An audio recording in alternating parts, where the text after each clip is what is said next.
Yeah, the basketball and hockey. When is it finished? 93, I think. Where will it be located? Right across the street. They're going to do the same thing they did with Comiskey. Make a parking lot where they pull down this. Mr. Hughes, We do ready? you pause mid-cigarette or Yeah. not? No, go on. I hate the new ballpark.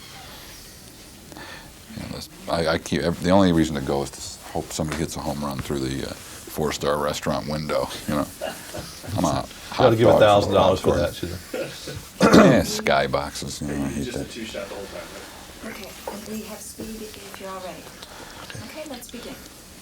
Did this film jump out of the typewriter, or did you labor over it a little bit with a little bit of pressure? Well, what I did was a number of versions. You know, they all kind of jump out, and I was looking for one that would jump out. And, you know, there was a fair amount of pressure.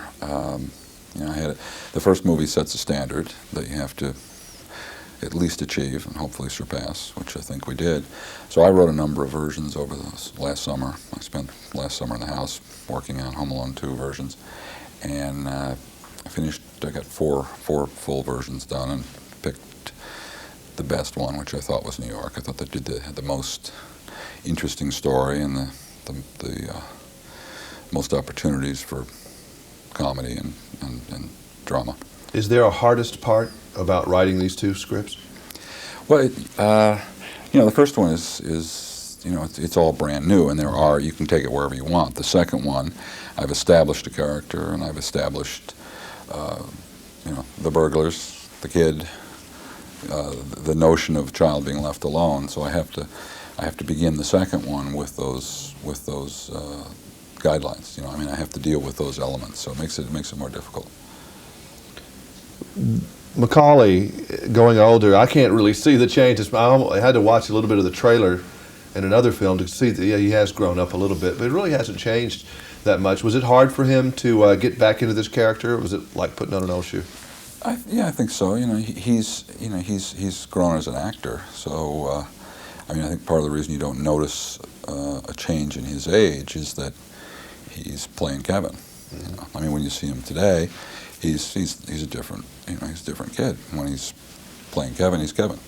Home Alone was really a phenomenon. Exactly how big was this movie? I mean, did it play in Japan as well as it played in France and here and that kind of thing? It played equally well around the world. I mean, its box office overseas was almost the same as here. So it was, you know, it was _1 picture in Iceland and Turkey and Sri Lanka, and you know, it was all over. It just hit everywhere. You think it's because it's important, and you, as a writer, I know you don't want to hear this, but I mean, it plays with the sound down almost. You know, you can watch it visually and it works. You know, the two things I think made it translate across cultures was that it's about family. Family is important everywhere, and it's physical. It's slapstick. It's physical comedy, and everybody gets it.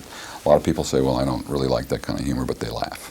You know, and it doesn't require sound or setup. You know, I mean, everybody knows those two guys are trying to get in that house, and it's just eternally funny. Here's two adults who should be able to subdue a child, and they can't do it, and they get outsmarted.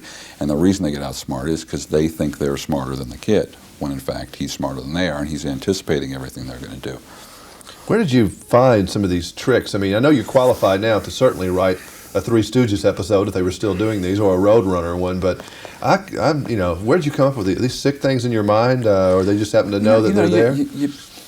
When I write, I just revert. You know, I say, okay, well now I'm 10.